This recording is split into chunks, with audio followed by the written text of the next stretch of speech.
Imagine being a person who honestly thinks that it makes moral sense to consume a diet that requires perpetual mass genocide over a diet that doesn't require perpetual mass genocide, simply because the diet that doesn't require perpetual mass genocide requires supplements, because supplements are just so bad, right? Definitely not psychopathic at all. Hey Bob, so I know that all species have died off and we've been forced to perpetually breed and kill human beings for food, but listen, I found this actual supplement that we can use to get all the nutrition we need, and we no longer need to actually kill human beings for food now. How great is that? So wait, you're saying that I have to choose between committing mass genocide and taking a supplement? Yeah, we just take these pills a couple times a day, we don't need to murder humans, and we get all the nutrition we need. All the nutrition we need without murdering humans. Dude, how dare you think that I would consume all of my nutrition from a supplement? I don't care if that supplement gives me everything that I need. I need real food. I can't use supplements. It's just wrong. My feelings just say that it's wrong. I would rather consume a diet that requires mass genocide over supplements. Supplements are evil. I just can't handle supplements. No, genocide over supplements. But Bob, don't you think it's a great idea to not support genocide to sustain ourselves? I don't care if it requires mass genocide and killing. We need to get all the nutrition we need from killing beings. Supplements are evil, and committing mass genocide for nutrition that we can easily get from supplements is not evil. Are you really this stupid? Hey, what is up guys? So today I'm going to be going over two very silly common arguments toward veganism that have to do with supplementation. So the first argument is that a vegan diet requires supplements and therefore it is unhealthy because a diet that is comprised of only food and not food and supplements is healthier. The second argument sounds kind of similar to the first one, but it is distinct if you listen to it closely, and that argument is that I just don't want to live a lifestyle that requires me to take supplements. It just doesn't really feel right. So when it comes to the first argument, the main kind of idea underlying the argument is that vegans have to consume supplements alongside food, and a diet that is comprised of food and supplements isn't going to be necessarily as healthy as a diet comprised of just food. Now, before going into the health outcome data supporting supplementation and how supplementation yields just as good outcomes as food, I want to address something to specific vegans watching this video. I want to say that I do acknowledge that there are certain vegans that do not require supplementation. There are vegans that, don't have B12 supplementation and they have optimal B12 levels. And also I acknowledge that there are vegans that just do fortified foods and don't supplement and don't need to take supplements or whatever to maintain optimal B12 levels. Now, the reason I'm saying this is because almost every time that I make a video, even vaguely mentioning or vaguely suggesting that vegans take supplements, I always get these vegans in my comment sections giving me their little anecdotes about how they don't need to supplement and you don't need to take supplements to be a vegan.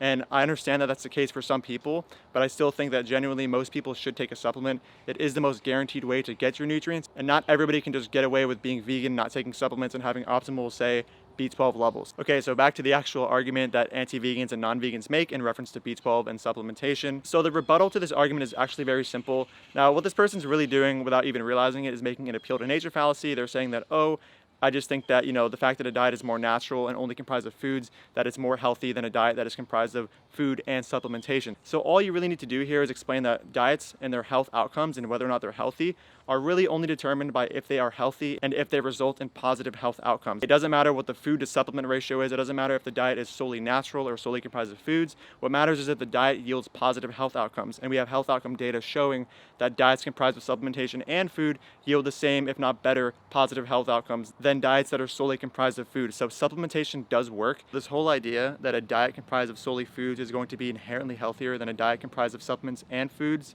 is really just based on emotion and not really reflected in the actual scientific data. Supplements work, the data reflects this, so objecting to veganism on the basis of, oh, I have to take supplements and I won't be healthy, isn't really reasonable. Now, on to the second argument. The second argument really at the root is just, I don't want to take supplements, I don't want to take medicine, I don't want to live a lifestyle that requires me to take supplements. It just doesn't really feel right. But I'm just asking, what's unreasonable? What do you think is unreasonable about taking a cyanocobalamin tablet?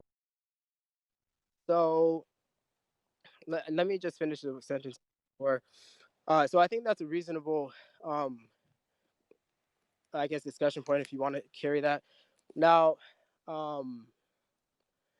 why it would not be unreasonable is because I, for myself, would not. I think there's a difference between supplementing and substituting, and I'm not going to substitute actual food for pills for myself. For you, if that works for you, then you can do that. What's the reason? Why is it unreasonable to get your B12 from a supplement rather than your food? If it could be shown that this would be a diet that would be more helpful, or just at the very least as helpful, but even I think there's evidence that it may be more helpful than what you're eating. But sure, if there's evidence that they would be more helpful, then what's the argument for not just taking your B12 from a supplement rather than food? Because I do not agree with substituting. Supplementing is great. If you need a supplement. I don't agree with putting myself in a position into having to take a supplement. Now, this argument actually doesn't even assume that the supplements aren't going to be good for you. These people actually just have some sort of emotional, weird, deontological objection to taking supplements and food for nutrition as opposed to just eating food. And it's not really based on any belief that the supplements aren't going to yield positive health outcomes. These people really just say that I don't really feel with my emotions that a diet comprised of supplements and food is as good as a diet that is comprised of food, even though they know and they've seen the evidence that actual supplementation does work equally, if not better, than food intake when it comes to yielding positive health outcomes. Now, what I'll normally ask a specific person is a line of questioning to see how far their anti-supplementation idea goes. I'll simply ask them, if there was a situation where we had to only consume humans, killing and breeding humans for food, or a diet that was comprised of, say, plants and supplements, what would you choose? What would be the moral obligation to choose? Now, normally this person is going to say, okay, I would choose the option that didn't require genociding humans. And the assumption here is that killing and eating humans yields the same positive health outcomes as a diet comprised of plants and supplements. So if the person says, and they're also most likely to say, that a diet comprised of plants and supplements would be the moral obligation to do in the situation and not killing humans would be a good thing, they would be saying that in a situation where you have to either kill humans for nutrition or eat plants and supplements for nutrition, that it's the moral obligation to actually consume the plants and supplements for nutrition. So they're saying that in the situation with humans that it is a moral obligation to actually consume the plants and supplements, but then in the situation with animals, they're not saying that it's a moral obligation to do so. So the point of this hypothetical question is to see just how far this person takes their weird deontological objection to the idea of taking supplements and eating food for nutrition as opposed to eating simply foods. So at this point in the conversation, I simply ask, why is it that they object to having to eat plants and supplements in the situation where you have to only eat plants or supplements or animals, but then they don't object to eating plants and supplements when it comes to the other option only being human beings? At this point, they're going to need to give me a symmetry breaker or a moral difference that's justifying the differential treatment between humans and animals in these two hypothetical situations. So if they end up saying that the moral difference between humans and animals is the fact that humans are more intelligent than animals, I would just ask them, so if there was a hypothetical situation where you had to choose between plants or supplements or eating mentally disabled humans of the same cognitive capacity as cows, pigs, and chickens, would you choose killing the mentally disabled people over just having plants and supplements as your diet? So the average person, when faced with this question or this reductio on their view, they're going to say, wait, no, I wouldn't say that it's okay to kill mentally disabled humans for food as opposed to consuming a diet that's comprised of plants and supplements. Now, if this person were to remain logically consistent in saying that the trait that justifies the differential treatment between animals and humans was difference of intelligence, they would have to acknowledge and admit that they think in this situation that it is moral to kill mentally disabled humans as opposed to consume a diet comprised of plants and supplements, which obviously sounds very psychopathic. So if they said that they wouldn't say that it's moral to kill the humans in this situation, they're actually contradicting themselves, because I did say that the trait that justifies the differential treatment was difference of intelligence. We have humans here with the difference of intelligence, and they're now saying that it's not moral to kill them over consuming a diet that is solely comprised of plants and supplements. So in order to not contradict themselves in this series of dialogue, they would have to actually admit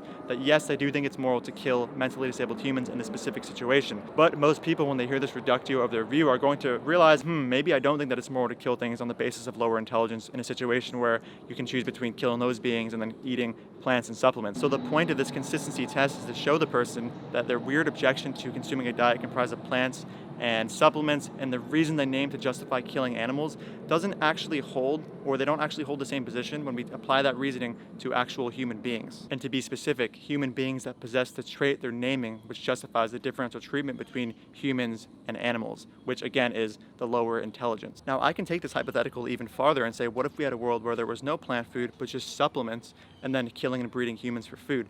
What if we were in that situation? What would be the moral obligation to commit to? And obviously, I think any reasonable person would say we should just have supplements instead of murdering and killing human beings and breeding them and exporting them and just, murdering humans, right? Any reasonable person who isn't a psychopath would say, let's consume the diet that requires supplements and doesn't require mass genocide. Seems a little bit of a shocker, right? But yeah, a diet that is comprised of supplements and not mass genocide seems to be a bit more preferable.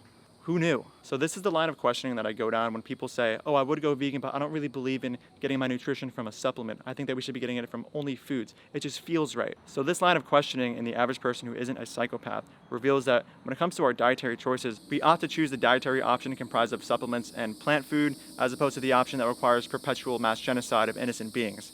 So if you're not a psychopath, you're gonna say, let's have the diet that requires supplements and food, and not the diet that requires mass genocide. Imagine being a person who honestly thinks that it makes moral sense to consume a diet that requires perpetual mass genocide over a diet that doesn't require perpetual mass genocide, simply because the diet that doesn't require perpetual mass genocide requires supplements, because supplements are just so bad, right? Definitely not psychopathic at all. Hey Bob, so I know that all species have died off and we've been forced to perpetually breed and kill human beings for food, but listen, I found this actual supplement that we can use to get all the nutrition we need, and we no longer need to actually kill human beings for food now. How great is that? So wait, you're saying that I have to choose between committing mass genocide and taking a supplement? Yeah, we just take these pills a couple times a day, we don't need to murder humans, and we get all the nutrition we need. All the nutrition we need without murdering humans. Dude, how dare you think that I would consume all of my nutrition from a supplement?